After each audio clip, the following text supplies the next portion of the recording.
You have something special. You are uncommon. One great American said, I choose not to be a common man. It's my right to be uncommon if I can. I seek opportunity, not security. I don't wish to be a kept citizen, humbled and dulled by having the state look after me. I want to take the calculated risk, to dream and to build, to fail and to succeed. I refuse to live from hand to mouth. I prefer the challenges of life to the guaranteed existence, the thrill of fulfillment to the still calm of utopia. I will never cower before a master, nor bend to any threat. It's my heritage to stand erect, proud and unafraid, to face the world boldly and say, this I have done. That's what it means to be a part of multi-level marketing, an uncommon desire to live your dream and control your destiny.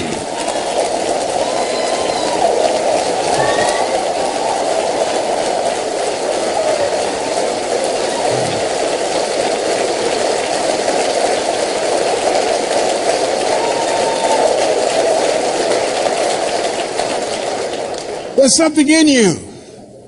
It says that you're not sitting back waiting to see what politicians will do for you.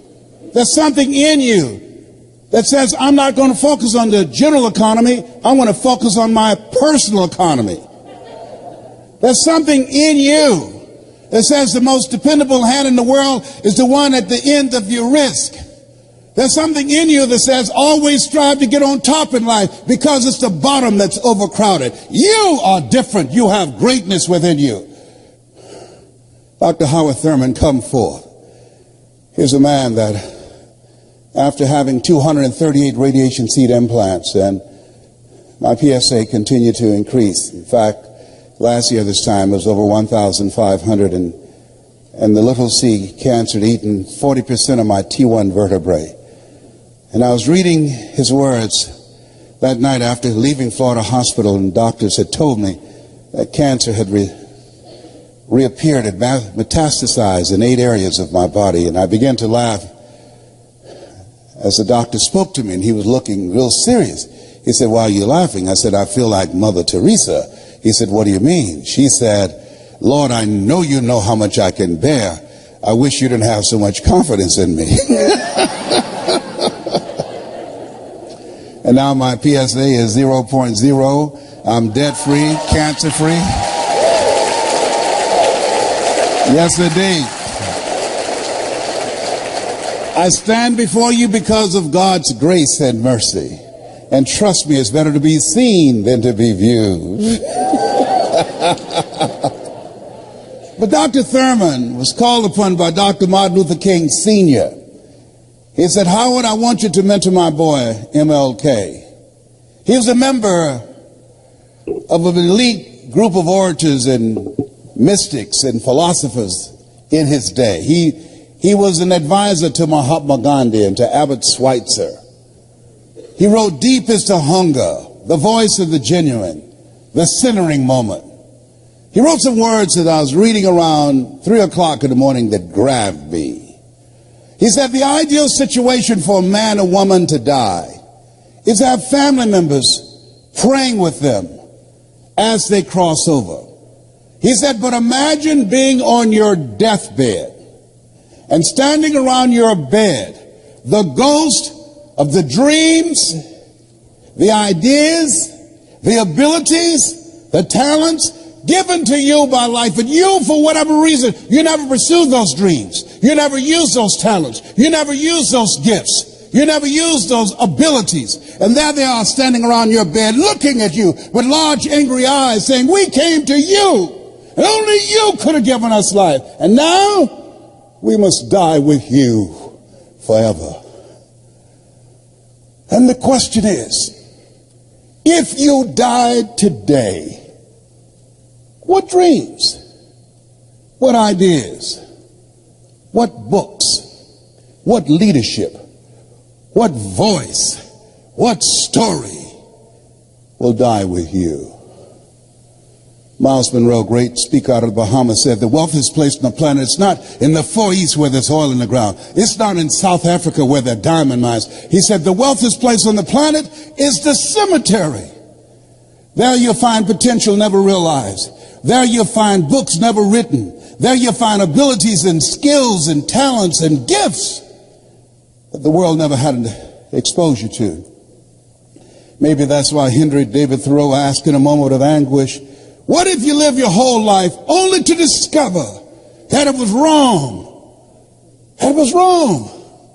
That God had so much more in mind for you. Maybe that's why he said, oh God, to reach the point of death, only to realize that you've never lived. Only to realize that you've never scraped the surface of your potential. Everybody let us say together, live full, die empty. And the people in this room have decided to live full. The people in this room have decided to die empty. The people in this room have decided to live life on their terms and not to be a volunteer victim. When you say yes to this industry, you're saying yes for a bigger life. You're saying yes, I'm tired of playing small. You're saying yes, I'm ready to be empowered to snatch victory from the jaws of defeat. You're saying yes to providing for yourself and your family. There's something that's in you that says, I'm not mentally fit to work for somebody for the rest of my life. You're saying yes to your life, yes to your dreams, yes to your unfolding future. Give yourselves a round of applause. Give yourself a round of applause.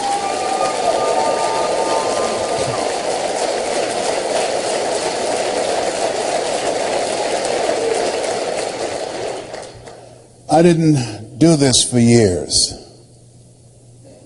I would go in the balcony of auditoriums and watch Jim Rohn and Dr. Dennis Waitley and Zig Ziglar. And my heart would beat so fast because I love helping people. How many of you love helping people? Raise your hands. I love helping people. And my heart said, I can do that. But then when I would leave there, and as I was walking to the car, my mental conditioning began to speak. And it would say, Les Brown, you can't do that. You don't have a college education. Les Brown, you can't do that. What makes you think that you have something to say that somebody would listen to you? Les Brown, you can't do that. What makes you think that you can speak for AT&T, Procter & Gamble, McDonald's Corporation, IBM? You've never worked for a major corporation. Les Brown, you can't do that. You were adopted. You don't even know who your parents are. How many of you ever thought about something you wanted to do? You felt it in your heart, and then your mind talked you out of it. Raise your hands, please. I convinced myself that I couldn't do it. I learned something from that experience. Whenever there's an argument between your heart and your mind, follow your heart. There are things that the heart can understand and feel that the mind cannot relate to. Maybe that's why my favorite book says, lean not unto thine own understanding, and all thy ways acknowledge him, and he shall direct thy path. There are things that you feel, that you know in your heart of hearts, that's not logical, it's not practical, it's not realistic, but there's something in you that says, I can do this. I can do this. After facing defeats and disappointments and failures again and again and again, there's still something in you that says, I can do this. Operating out of a thinking when life knocks you down, try and land on your back, because when you can look up, you can get up. I can do this. I can do this. When you present and people say, oh yes, I'd like to be a part of that. Yes. They have the personality and they need it and they don't show up. You end up being a babysitter. You have to be a counselor and a psychologist and a minister. They challenge you to pray to Jesus and Yahweh and Melchizedek and Buddha. And they'll get on your last nerve, have you chanting, Nome Yoho Renge Kyo. It's interesting when you talk to people about securing their future. And you can't help them to become actively engaged in their own life. A friend of mine named Lorraine had me to come to do an intervention with her brother that was addicted to drugs. And he told us to get out of his house. And as we were going down the steps, I said, I'm sorry I failed. I'm so disappointed. And she said something that I'll never forget. I want you to remember. She said, Les, most people won't participate in their own rescue. Wow. Most people won't participate in their own rescue. You have a vehicle that will allow them to create their own job.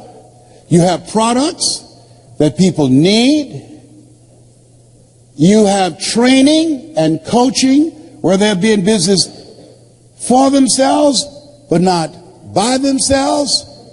You have leadership of people who've proven that it's possible you can live your dreams. It's possible you got a shot at creating a fortune. Everybody's not going to do it. We can't predict performance. And all you are saying, hey, listen, here's an opportunity. And don't take it personal when people say no to you.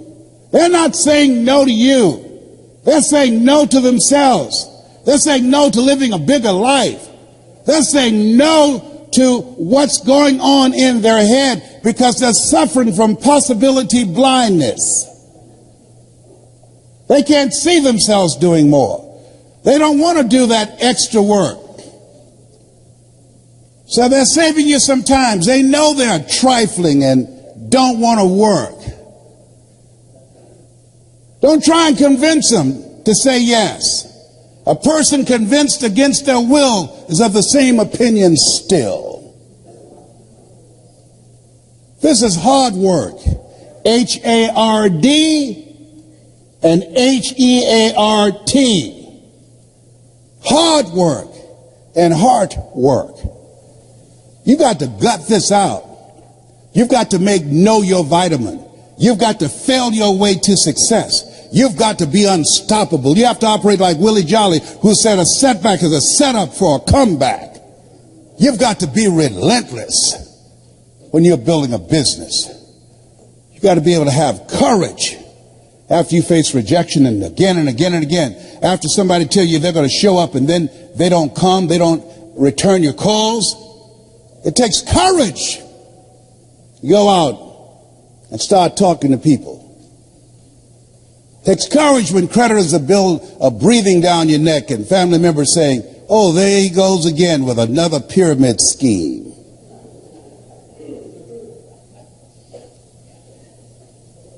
Am I making sense to you? What I'm doing. I didn't do this for 14 years because I didn't have the courage. I was afraid of being rejected because I don't have a college education. I had a tremendous inferiority complex and something else.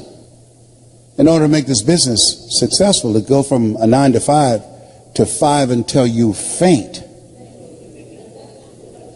it's a different mindset. It requires a radical change.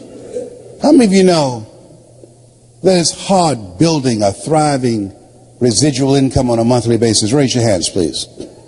Yeah. That's why most people won't say yes. It's much easier to complain about the economy. It's much easier to complain about our elected officials. It's much easier to talk about the recession. That's much easier. To come up with excuses and why you can't do it. That's where I was. That's where I set up station for a long time. My mentor said something to me, Mike Williams. I want you to write this down.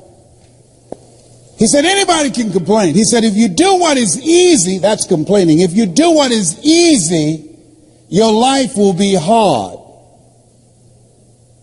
But if you do what is hard, your life will be easy. Come on now. That's strong medicine.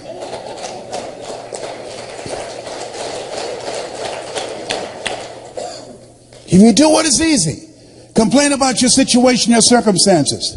If you do what is easy, stand around and be a volunteer victim like everybody else. If you do what is easy, surrender and give up on your dreams, become depressed and bitter and angry. Anybody can do that. If you do what is easy, your life will be hard.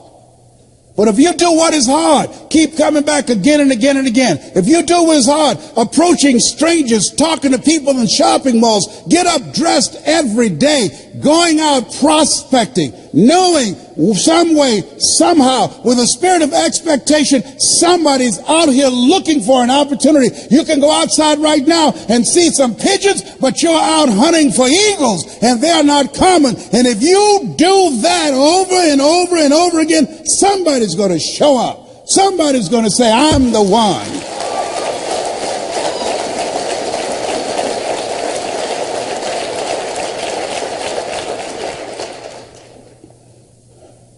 Dr. Thurman, I love him so much.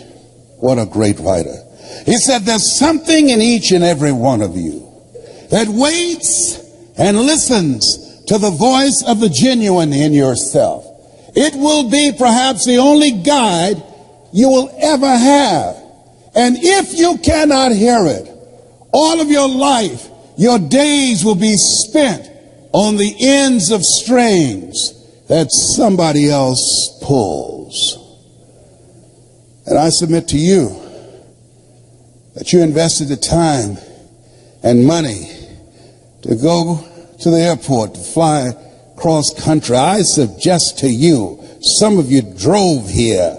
I suggest to you, you showed up because you said, I'm going to pull my own strings.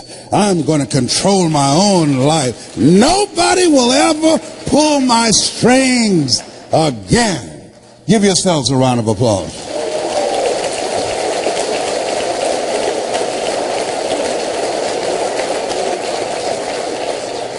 I want you to write this down. Choosing your future. It's a program that we've created that's designed to put in place for you to work on yourself. A systematic process that changes your mindset. It's possible, it's necessary. It's you, it's hard, it's worth it, it's done. It's 6 CDs. Repeat after me, please. It's possible. Yeah, see, the easiest thing that I do now is come up on stage and speak to you. That's easy. But the most difficult thing that I've ever done, and it took me years to do, was to believe that I can do it. To believe that I could stand up and not be afraid and speak from my heart and think and be able to present. To believe that that was possible for me. For 14 years I didn't do it. Mike Williams said, Les, you can do more than what you're now doing. But I didn't believe it. I just couldn't see myself doing it. I'm saying to you, there's some things that you can accomplish that you can't see right now. My favorite book says, eye has not seen, ear has not heard, nor has entered the heart of mankind what God has in store for you when you're willing to say yes, when you're willing to move forward, when you're willing to come back again and again and again in pursuit of your dream. Life will respond to you. You'll discover some things about yourself. Mindset transformation is very important. Be ye not conformed to this world. Be ye transformed by the renewing of your mind. You don't want to think like everybody else. You want uncommon thinking. Here's the other thing. Expand your skill set. This is the age of what the late Peter Drucker calls the era of the 3 C's. Accelerated change, overwhelming complexity, and tremendous competition. So you have to expand your skill set to stay ahead of technology and cheap labor abroad. When I was a kid, you got on an elevator, I was an elevator boy. What floor, please? We operated elevators manually. So then we're going through creative destruction. Somebody created an elevator that didn't require a person being there employed to close the door and take the people to the designated floor. When I was a kid, girls would say, what do you want to do when you become an adult? I want to be an operator, a long-distance operator. Years ago, when you made a long-distance call, you had to call a long-distance operator. Then somebody created technology that you can dial direct. Am I making this up? Anybody remember use that call a long-distance operator? It's called creative destruction. Somebody created technology that we don't have to do that anymore. So today, what multi-level marketing does allow you to secure your future, to stay ahead of technology and cheap labor abroad. You can hire a PhD or an MBA in the Philippines or India for $2.60 an hour. So what you're doing is you're staying ahead of the game because we're going through continuously creative destruction.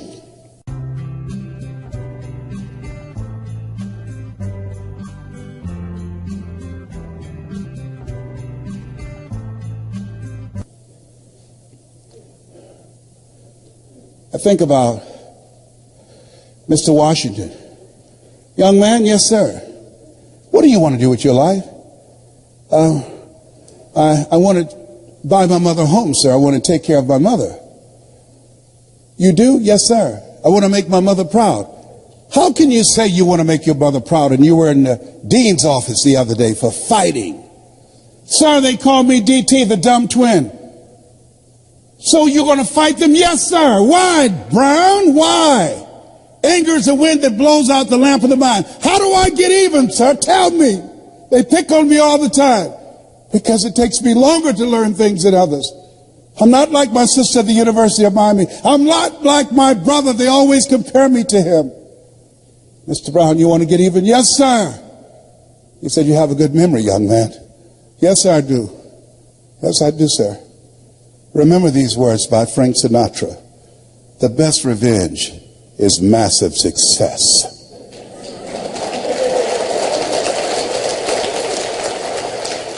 Become massively successful. That's how you become even. Thank you, sir.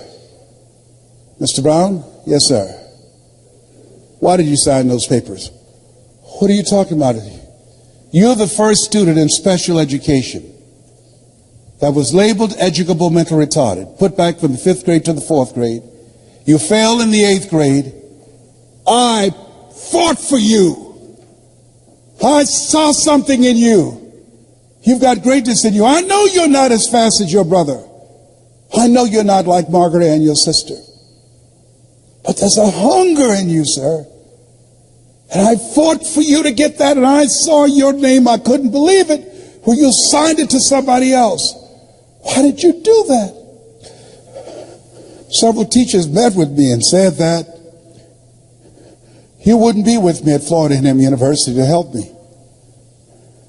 Mr. Washington, they said if I didn't make the honor roll at Booker T. Washington High School, I would not make it at Florida A&M. You've been like a father to me. I never would want to bring embarrassment to your name. Mr. Brown, I know it's harder for you. But once you learn something because of your hunger, you got it. You master it. He said, I don't care what they said. But did you believe that you could go there and graduate? To be honest with you, sir, no, sir. Not without you, sir. Mr. Brown? Yes, sir. Listen to me. Yes, sir. Sometimes you have to believe in somebody's belief in you until your belief kicks in. Sometimes you have to believe in somebody's belief in you until your belief kicks in. Whoever recruited you to become involved in their organization, they saw something in you. Whoever asked you to be a part of their team, they saw greatness in you. See, you need people in your life who can see things that you can't see. You want to find whoever got you in the business and say to them, thank you. I told Robert Boyd, who recruited me for Best Line Products, thank you, Bob. I don't know what you saw, but I'm not going to disappoint you. You find whoever recruited you, because you are looking for eagles in this business. You're not looking for people who need more. You're looking for people who want more.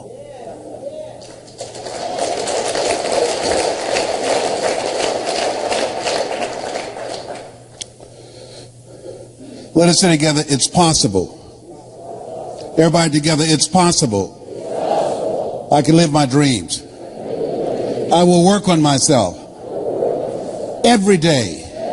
I will retrain my thinking every day.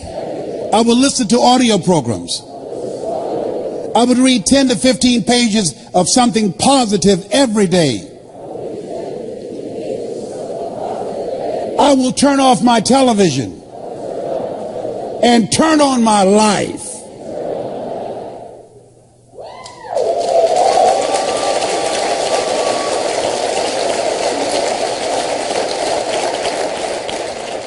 Let us say together, it's necessary to detoxify your life. Ladies and gentlemen, how many of you are serious about reaching your goals? Raise your hands, please. Very good. Jim Rohn asked this question. Look at the people in your life and ask the question, what is this relationship doing to me? See, in order for you to go to the next level, there are some people you need to let go. Let us say together, let go. Or be dragged. There are some people, because of their negativity, they're emotional vampires. They will drain you. You want to be around people that you can learn from, that you can grow from. Dr. Dennis Kimball out of Atlanta said, if you're the smartest one in your group, you need to get a new group.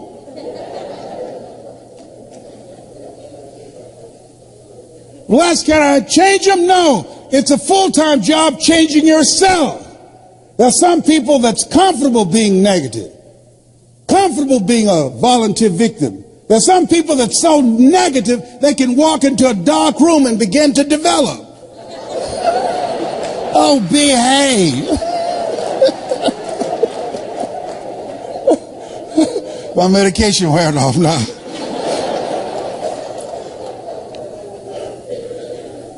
When you're talking about earning more money, you got to be serious.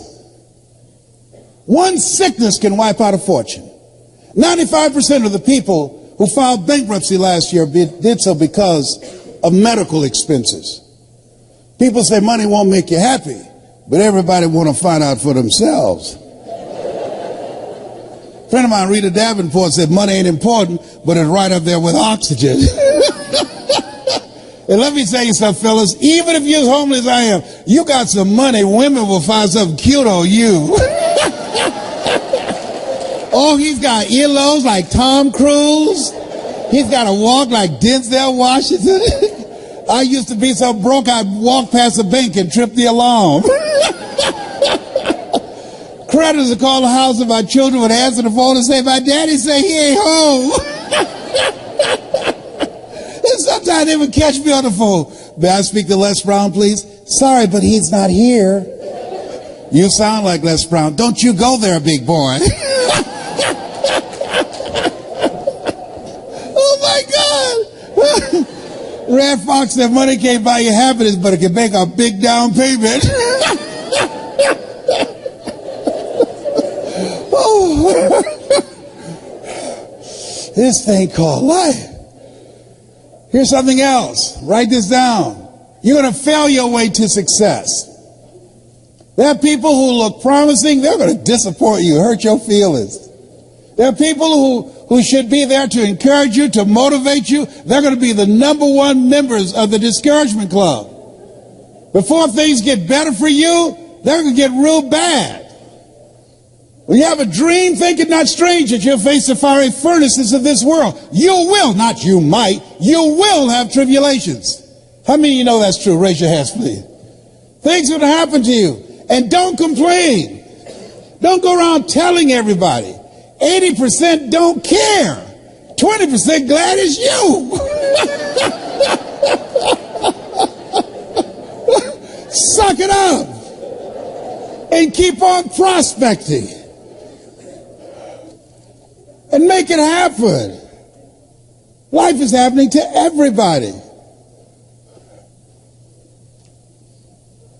Everybody, let us say together, leap and grow your wings on the way down. See, in order to control your destiny, you've got to be a risk taker. You got to be willing to risk people talking about you. You got to be willing to risk someone saying no. You got to be willing to fail again and again and again. You're different. You're an entrepreneur. You're strange. You're not like everybody else. We live in a world where we're told more about our limitations rather than our potential, and so most people just can't see themselves doing better. But you're different. You see some things they can't see. And I encourage you, every one of you in this room right now, you're here for a reason. How many of you know people who should be here? Raise your hands, please. Yes. But you know what? They're in their rightful place. Their rightful place is where their thoughts have brought them. Their true place is where their thoughts can take them. Everybody is in their rightful place. Here's something else. Seek out positive information. I want you to write this down. My Facebook page is brown.less. Every day we post a positive message there. Every day at brown.less. Because you're in this room, I want you to write this down. Because we're going to send you, we're going to do something called presentation power. And you're going to get a chance to view some videos that will give you some directions. But more importantly, I'll tell you what I'm going to send you. I'm going to send you 7 power strategies of how to be a powerful storyteller. So email me at yes@lesbrown.com and say, send me the 7 principles. Mention that you were at this convention. We'll send that to you free. It will give you a guideline how to tell your story. When I started off this presentation, I started off telling my story. I was born in the poor section of Miami, Florida, in Liberty City. Born in an abandoned building with a twin brother. Do you remember I told you that? My mother worked on Miami Beach as a domestic worker, making up beds, cooking for families. Remember I told you that? See, your story is your power. How many of you have gone through some things? Raise your hands, please. How many of you have experienced some things in your life? Raise your hands, please. How many of you have periods in your life like me where you're temporarily insane? Raise your hand, please. Your story.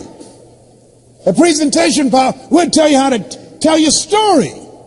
I've given lectures at Harvard, Yale, spoken around the world, telling my story. You got a story too. Here's what the power of the story does and why it's important in your presentation and building your organization and why it's going to give you the upper hand and how to recruit people and how many of you like to get A players? Raise your hands, please. Good. Here's what your story does. Write this down. Distract. See, how people live their lives is a result of the story they believe about themselves. When you're presenting one-on-one or a small group or in a large group, when you tell your story, you're creating an interruption. When you're telling your story about the business of being on a path of creating financial independence, you're interrupting their story, what psychologists call the self-explanatory style. So distract. Let us say together, distract. Here's the other one. Say dispute. When you are going through your presentation, and we're going to teach you how to do this, you're dismantling their limited belief system where they've been programmed to believe only in having a job, the journey of the broke, where they're miserable. They go to work, where they pay them just enough to keep them from quitting, and they work just hard enough to keep from getting fired. That's what you call mixed emotions. Seeing somebody you hate drive off a cliff in your car. You're glad they're gone, but not in my car.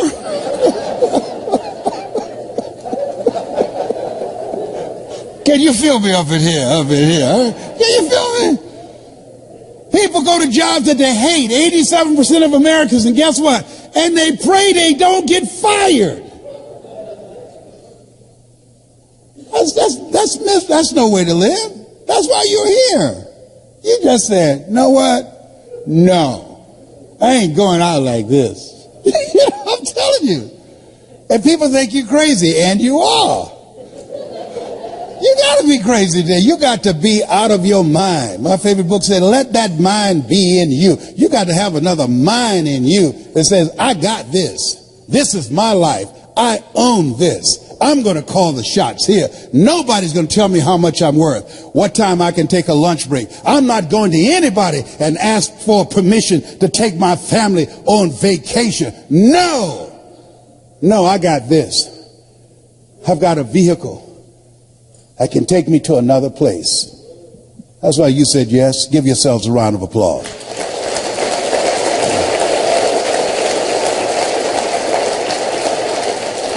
Mr. Washington said, Mr. Brown, transform your mindset. Number 2, he said, practice. Let us say together, OQP. Write this down. Only quality people. Only quality people. You don't want everybody in your organization. You want only quality people. Here's something else he said. Mr. Brown, yes, sir. And this is what we're going to do in this presentation. That's called presentation power. He said, develop your communication skills. How you present yourself, how you sell yourself. He said, once you open your mouth, you tell the world who you are. And then he said something else. Let us say together with conviction. I want everybody to join me on this. Let us say together, you got to be hungry. Say it again, you got to be hungry. He said, what do you want to do with your life, young man? I said, sir, I want to buy my mother a home. He said, you got to be hungry. I said, what do you mean by that? He said, people that are hungry are willing to do the things today others won't do, in order to have the things tomorrow others won't have. He said, people that are hungry are relentless. People that are hungry are unstoppable. People that are hungry refuse to give up. People that are hungry, no excuse is acceptable for not making their dream become a reality. I said, I'm hungry, sir. I'm hungry to take care of my mother. I'm hungry to make she'll never have to pay another bill once I turn 18. And she hasn't, Mr. Washington. I'm hungry, sir, for another life. I'm not going to die here in Liberty City. I want to travel, sir. I want to see the world. He said, you can do that, sir.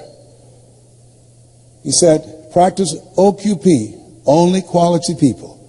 If you run around with 9 broke people, he said, I guarantee you, you'll become number 10.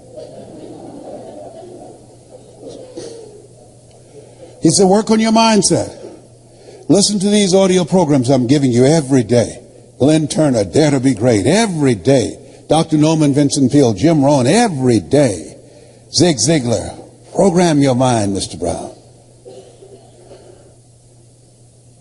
He said, how do you plan to buy your mother a home? I said, sir, I want to become a disc jockey. He said, is that right? I said, yes, sir. He said, good. He said, work on your mind. Here are my car keys. What do you want me to do with this?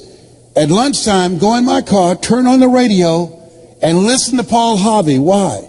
He's the world's greatest communicator. You want to be successful? Yes, sir. He says, listen and study people that are great communicators. That's the key to controlling your future. I said, but that's at lunchtime. In order to be successful, you got to be hungry. You got to be willing to do the things today others won't do. Are you willing to do that to be successful? To buy your mother a home? Yes, sir. Yes, sir. And that's what you have done. You've got some goals that you want to achieve. There's some things that you want to do. And you've said to yourself, I'm willing to face the no's. You said to yourself, I'm willing for people to laugh at me. You said to yourself, I'm willing to gut this out. You said to yourself, I'm willing to make this happen. You said to yourself, I'm going to do whatever it takes to build this business. I can do it. If anybody's ever done it at any point in time in history, then what's possible for one is possible for me, and I'm going to do it. That's what you said to yourself.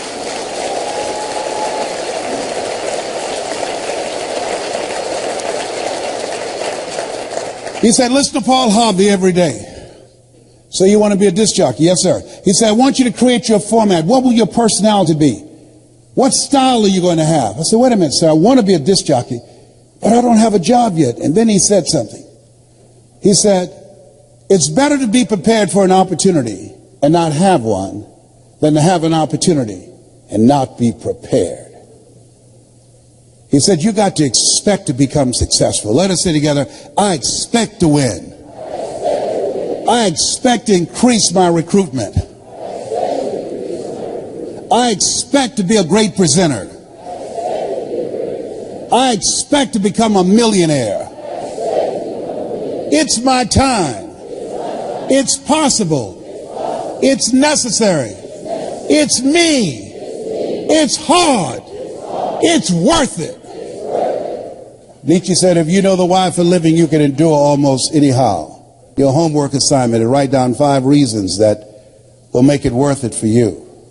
So when the tough times come, and they're going to come, when you feel like you can't see the light at the end of the tunnel, and that's a part of the process, your reasons will be your rod and staff to comfort you, to take you through the storms of life. He told me, you want to be a disc jockey? Practice on your communication skills. Visualize yourself talking to thousands of people, Mr. Brown. See yourself on stage presenting. Be willing to invest in yourself. Warren Buffett was being interviewed by a financial analyst on CNN. He said, what's the most important investment a person can make today? Warren Buffett, a billionaire, has billions of dollars in the stock market, billions of dollars in real estate. He looked at the reporter and said, the most important investment you can make is in yourself.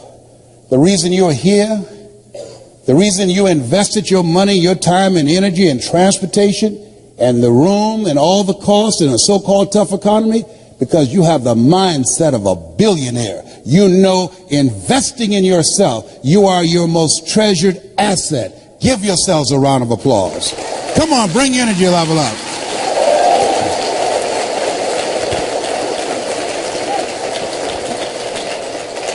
So he said, Mr. Brown, I've done all that I can do for you. You've got to go out and face the music. You go with the things I've taught you and make it happen. I went to WMBM radio station on Miami Beach. Milton Butterball Smith was the program director. Hello, Mr. Butterball. My name is Les Brown, sir. I'd like to be a disc jockey. He said, young man, you have any journalism in your background? No, sir, I don't. You have any experience in broadcasting? No, sir, I don't, but I practice every day. Let me audition for you. Let me show you how good I am. He says, no, we don't have any job for you. How many have been rejected? Raise your hands, please. I was devastated with rejection. I went back to Mr. Washington. I said, Mr. Washington, they said no. He said, don't take it personally. Most people are so negative, they have to say no 7 times before they say yes. He said, you got to be hungry. Go back again. I said, yes, sir. I went back again. Hello, Mr. Butterball. How are you, sir? My name is Les Brown, sir. I'd like to be a disc jockey. He said, I know what your name is. Weren't you here yesterday? Yes, sir. Didn't I tell you no yesterday? Yes, sir. He said, then why are you back today? I said, well, sir, I didn't know whether or not somebody was laid off or somebody was fired, sir. No one was laid off or fired. Now get on out of here. I came back the next day, talking loud, looking happy, like I was singing for the first time. I said, hello, Mr. Butterball. How are you? My name is Les Brown, sir. I'd like to be a disc jockey. He said, I know what your name is. Weren't you here the last 2 days? I said, yes, sir. Didn't I tell you no the last 2 days? I said, yes, sir. He said, then why are you back today? I said, sir, I didn't know whether or not someone got sick or someone died, sir. He said, no one got sick or died. No one was laid off or fired. Now don't you come back here again. I came back the next day, talking loud, looking happy, like I was singing for the first time. I said, hello, Mr. Butterball. How are you? He looked at me with rage. He said, go get me some coffee. I said, yes, sir.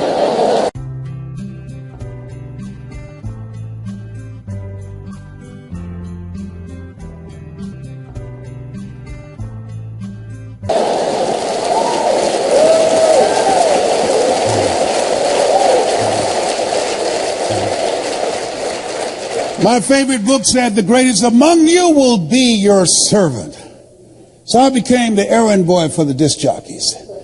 I was serving them. I'd go get their lunch and their dinner, and I'd come in the control room, watching them working the control room knobs and switches, knowing my time will come. Let us say together, my time will come. When I'll be a top producer. And when I'll come up on stage and they call my name because of my accomplishment, my time will come. Because I'm going to put forth the effort. And so on the weekends when the disc jockeys would come out to the parking lot, the cars would be clean inside out. I said, hey, who did this? I did, sir. How much do you charge, young man? Oh, nothing, sir. I just wanted to help out. Write this down. Build relationships. Build relationships. Give before you ask people to come into your business. Find some way to compliment them. Talk to them, ask them questions, find out what's important to them, what's stressing them out, what keeps them up at night, what drives them, what they value. Don't advance with the business.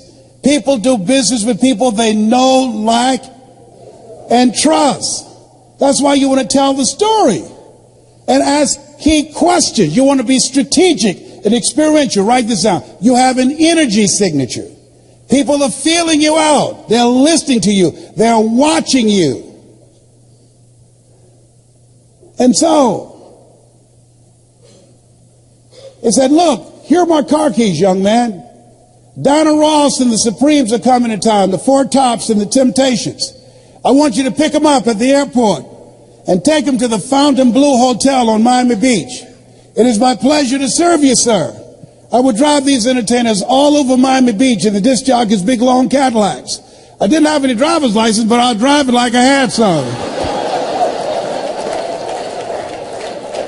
Then one day, it's a Saturday afternoon, a disc jockey by the name of Rockin' Roger was drinking while he was on the air. Rockin' Roger got so drunk, he could not complete the show. He began to slur his words. He's about to fall off the chair.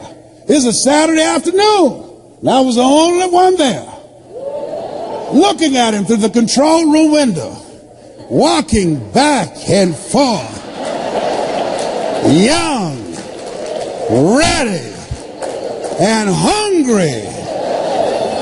I was saying, drink, Rock, drink. Drink, Rock. I'd have gone and get him some more if he'd asked me to. Then pretty soon the phone rang. It was a general manager. I said, hello? He said, young boy, this is Mr. Clyde. I said, I know. He said, Rock can't finish the program. I said, I know. He said, will you call one of the other DJs in? I said, yes, sir. I hung the phone up and said, now he must think I'm crazy. I called my mama and my girlfriend, Cassandra. I said, y'all come out on the front porch, turn up the radio. I'm about to come on the air.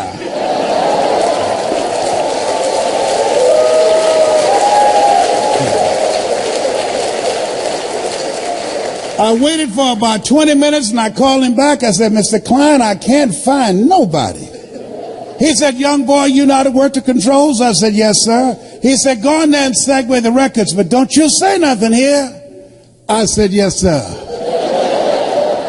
I couldn't wait to get old Rock out of the way. I put on a fast record. I said, look out, this is me, LB, Triple P. Les Brown, your platter playing papa. There were none before me, and there will be none after me. Therefore, that makes me the one and only. Young and single and love to mingle. Certified, bona fide, duly qualified to bring you satisfaction and a whole lot of action. Look out, baby, I'm your love man. I was hungry. Give the old man a round of applause. I was hungry. I was hungry. I was hungry. You gotta be hungry.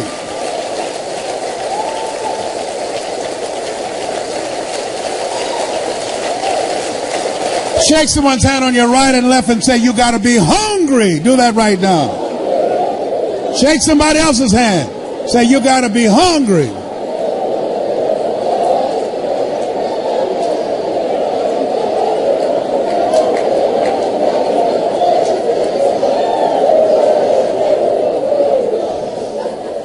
People that are hungry believe if you do what is easy, your life will be hard. But if you do what is hard, your life will be easy. People that are hungry believe what Zig said when he said, if you give enough people what they want, they will give you what you want. People that are hungry believe always strive to get on top in life because it's the bottom that's overcrowded. People that are hungry are uncommon people. They say yes to their dreams. They say yes to an opportunity where they can develop their entrepreneurial skills, where they can develop their mind and their leadership skills, where they can become versatile and flexible and create and build a business they can be proud of. People that are hungry have a vision of themselves when they leave here, leaving a legacy and not liabilities. People that are hungry understand that most people die at age 25 and don't get buried till they're 65 because they're not willing to take a chance on themselves. People that are hungry are a rare breed. They're risk takers. I don't know what you want to do. Seemed like yesterday when I was the new kid on the block. Now at 68, I'm the old timer. I used to think people in their 40s were old. Now that I'm 68, I feel like I served at the Lord's Supper. And I know I look young for 68 because I used mascara to cover my gray hair. I was over there asking Maria, I said, Marita, can you have any of this mascara? She said, oh, you look just fine. My kids say, Daddy, you look distinguished with your gray hair. I said, 68, I'm not trying to look distinguished. I'm trying to look young. I got to tell you this story. Don't tell anybody, please. I gave this speech at the Georgia Dome.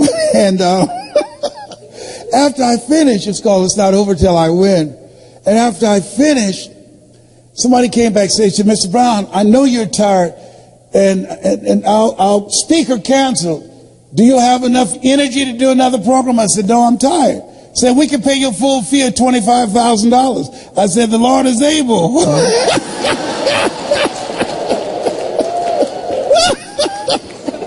So they took me over to the Georgia World Congress Center.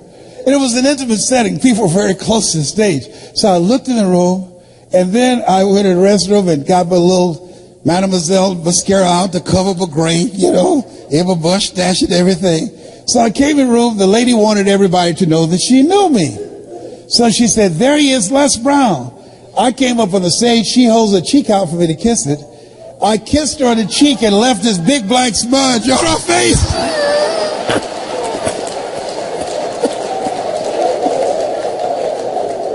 I said, oh my God. So I didn't know what to do, so I just sat down. So the people down front start saying, there's something on your face. She looks at me. She said, what are they saying? I said, I don't know. Then one nosy lady went over there, opened up her pocketbook, and gave her a mirror. Now, nobody asked her to do that. Getting in the Kool-Aid, don't know the flavor. She looks and see the big black smudge on her face. She said, how did this get here? I said, I don't know. You think maybe some of this rubs off? Well, the reason I'm telling you this, don't worry if I kiss you today, because Marie said, you don't need it. You'll be just fine. You look distinguished. Whatever.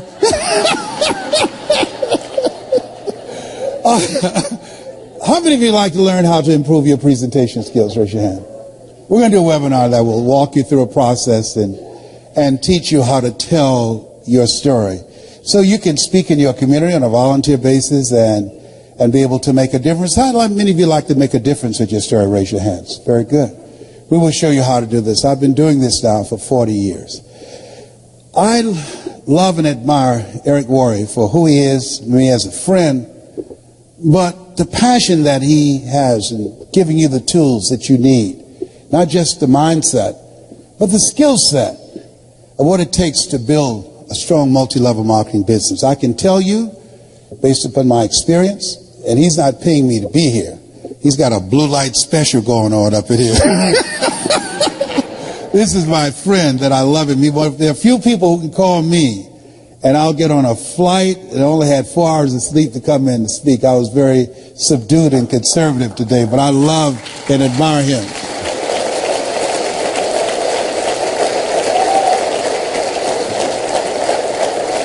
But if you're serious about your story, make sure you email me and put in there the 7 story principles. Put that in there, and we will email this to you free at lesbrown.com. I'd like to leave this with you. After leaving Zig's memorial yesterday, who was a great man, who contributed so much to so many people, I said, God, let me touch and change millions of people's lives like Zig has done. Let me make my mark. He made an incredible mark. Let me touch hearts and minds like he touched me when I first saw him. And I drove many miles, 400 and 500 miles, to see him and Jim Rohn and Dr. Norman Vincent Peale and Charlie Tremendous Jones. Let me be an instrument to give people hope, to inspire them to expand their skill set, to encourage them to create collaborative, achievement-driven, supportive relationships. God,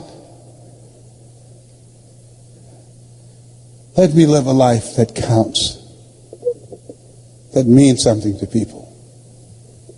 God, help me to be able to inspire people like Mr. Washington inspired me, like Mike Williams, my mentor for the past 43 years, who saw something in me I could not see in myself, who believed in me when I didn't believe in myself. Please let me live a life that matters. I want to leave this with you. At this stage of my life,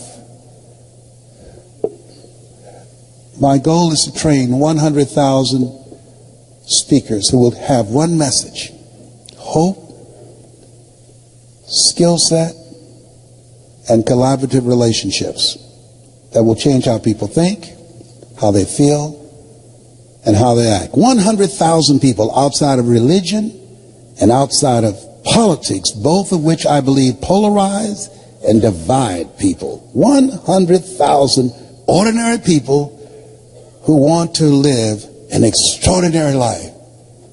God, give me the stamina and the vision to use my gift that you have given me to work with people who are hungry to make their lives count. I want to leave this with you that my mother used to love to say to me when she was in pain. Leslie, yes ma'am. Come in here. Yes ma'am, mama. What is it, baby? Say that thing for me, boy. That makes me feel good. Yes, ma'am, mama. My mother's dream was to raise 7 children she didn't have, to make sure we had a roof over our head and food on the table. And she never failed. We never went to sleep hungry.